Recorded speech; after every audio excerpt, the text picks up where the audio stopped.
রাজপুত্র হও তবু তার উপবাস। যদি আমার কপালে আজকে খাবার লেখা নেই, আমি যদি রাজপুত্র রাজকুমারও হই, আমার কপালে খাবার জুটবে না। বিশ্বাস করে? হ্যাঁ বলতে হবে, কেন প্রথম যুক্তি দিচ্ছেন মহাপ্রভু। আপনি বলবেন না আমার ঘরে সব খাবার আছে, আমি খেতে পারবো। মহাপ্রভু আবার বলছে, থাকিল খাইতে না পারে আজ্ঞা বিনে, অকস্মাৎ কলহ করে কারো শোনে। আপনার ভাতের থালা রেডি, আপনি খেতে বসেছেন, হঠাৎ লেগে গেল ঝগড়া, হয় না? আমরাও পড়েছি ছোটবেলায়, আমের দিনে বসেছি খেতে, হ্যাঁ, মা আমটাকে 3 ফালি করে কেটেছেন, মাঝখানে আটি আর দুদিকে আটিটা বড় আমাকে দিতে হবে। এদিকে দিদি আছে, ভাই আছে, 3 জনের ঝগড়া। আমি আটি নেব, মা বলছে তুই কালকে আটি খেয়েছিস, আজকে দিদিকে দে। না, আমাকে আটি দিতে হবে। পুরো রেগে যায় না? ভাতের থালার সামনে বলছে অকস্মাৎ করহ কারো শোনে। তখন কি বলে? ক্রোধ করি বলে মই না খাইমু ভাত, দিব্য করে রহে নিজ শিরে দিয়ে হাত। আমি আজকে ভাত খাবো না, কি করার আছে দেখি, ভাতের থালা ছেড়ে উঠে চলে যায়। হয় না? একদম সুন্দর, একদম প্র্যাকটিক্যাল ব্যবহারিক শিক্ষা চৈতন্য ভাগবত হয়েছে। আমরা অনেক দেখেছি, আমরা নিজেরা হয়তো করেছি। আমি ভাত খাবো না, তোমার কি করার আছে? আমি তোমার হাতে খাবো না, হয় না? অনেক সময় খাবো। তো একটা গেল রাজপুত্রের কথা বললেন, আরেকটা কাহিনী বলছেন, এটা মেলে কিনা দেখেন। অথবা সকল দ্রব্য হইল বিদ্যমান। ধরুন আপনি আগে থেকে ঠিক করে রেখেছেন, আপনার খুব পরিচিত বন্ধু বা বান্ধবীর বিয়ে হচ্ছে, সে দেখেছে, আপনি বা অন্য কোনো অনুষ্ঠানে আপনি ঠিক করে, এই অনুষ্ঠানটা আমি খুব এনজয় করব, খুব খাবো, আগে থেকে পরিকল্পনা সব রেডি, খুব রেডি আছে, তাই না? রেডি। আচম্বিতে দেহে জ্বর হইল, দেহে জ্বর এসে গেছে, এবারে কি করবেন? খেতে যেতে পারবেন তো? অনেক আগে থেকে প্রস্তুতি, কিন্তু এটা খাবো, ওটা খাবো, এতগুলো আইটেম খাবো, কিন্তু হঠাৎ গায়ে এটা মিলছে কিনা? মিলে? সেটাই বলবো, হঠাৎ জ্বর এসে গেছে। জ্বর বেদনায় কথা থাকিল ভক্ষণ, অতএব ঈশ্বরের ইচ্ছা সে কারণ। জ্বর বেদনায় আর খাওয়ার কথা, সবাই তো জ্বর বেদনার সময় সবাই বুদ্ধি দেয়, বেশি করে খেতে হবে, খেয়েছো খাও, খাও খাও, বেশি করে খাও, নাহলে তোমার এই জ্বর ভালো হবে না। কিন্তু নিজের যখন জ্বর হয়, তখন ওরা আবার উল্টো বলে, আমাকে বলছিলে তুমি খেতে, তুমি খাও, দূর যা ব্যথা, গলায় ঢুকে না গো, ঠিক না? জ্বর। অতএব বলছেন, অতএব ঈশ্বরের ইচ্ছা সে কারণ। ঈশ্বরের ইচ্ছা ছাড়া আমার কোনো কিছু খাওয়ার যোগ্য। ত্রিভুবনে কৃষ্ণ দিয়াছেন অন্ন ছত্র, ঈশ্বরের ইচ্ছা থাকে মেলিবে সর্বত্র।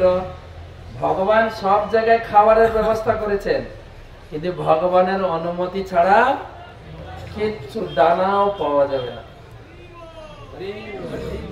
কিন্তু কথা হচ্ছে হরি বলতে বটে। এখানে লিখছেন কবিরাজ গোস্বামী, বৃন্দাবন দাস ঠাকুর লিখছেন, আপনে ঈশ্বর সর্বজনের শিখায়, ইহাতে বিশ্বাস যার সেই সুখ পায়।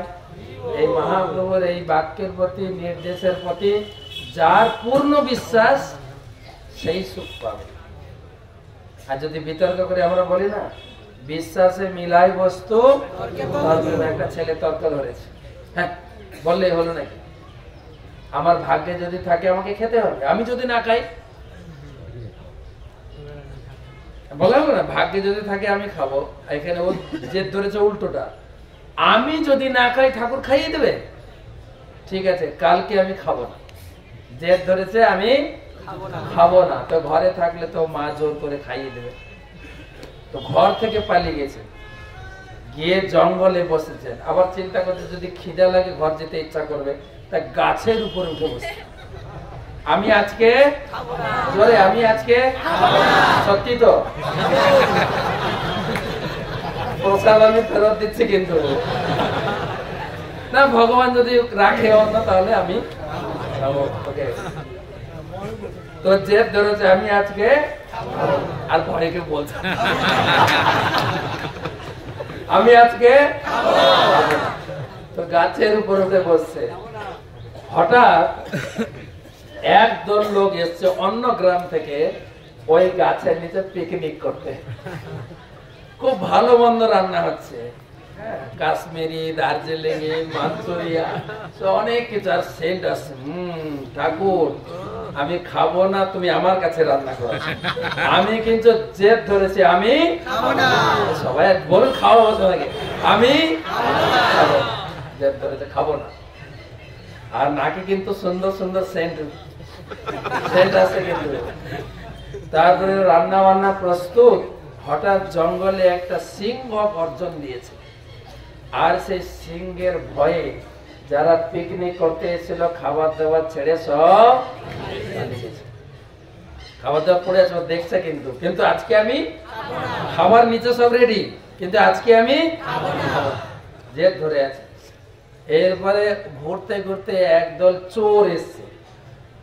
চোর এসে দেখছি কি ব্যাপার, এখানে এই জঙ্গলের ভিতরে ছানা সবজি, পনির সবজি, ধোকা সবজি এইসব করতে গিয়ে এলো। তো একজন চোর, লোভী চোর, খেতে গেছে, তখন ওর যে শব্দ ভাই খাস নেই, এই জঙ্গলের ভিতরে খাবার মানে নিশ্চয়ই কেউ এর ভিতরে বিষ মাখিয়ে আমাদের মারবে, আমাদের চুরি করবে, খাস না খাস না। দেখ তো পাশে কেউ আছে কিনা, দেখ দেখ দেখ কেউ আছে কিনা, দেখ দেখ দেখ খুঁজে পড়। গাছে থেকে বাবাজি বসে আছে। হ্যাঁ খুব চালাকি না, এখানে বিষ মাখিয়ে রেখে আমাদের মারা।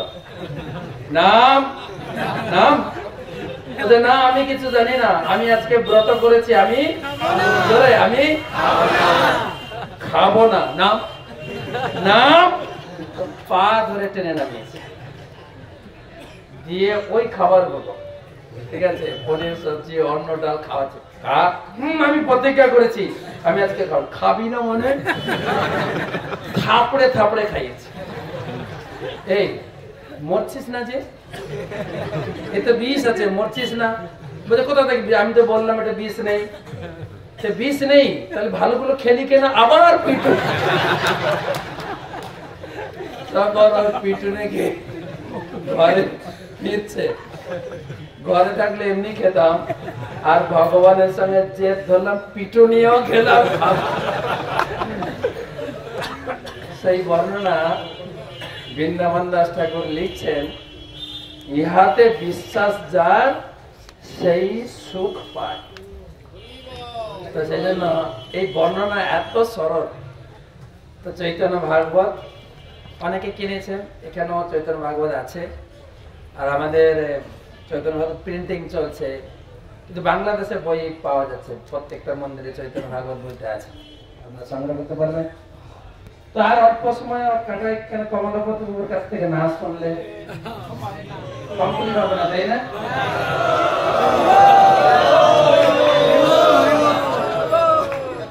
গাড়ি ঘোড়া দেখে আবার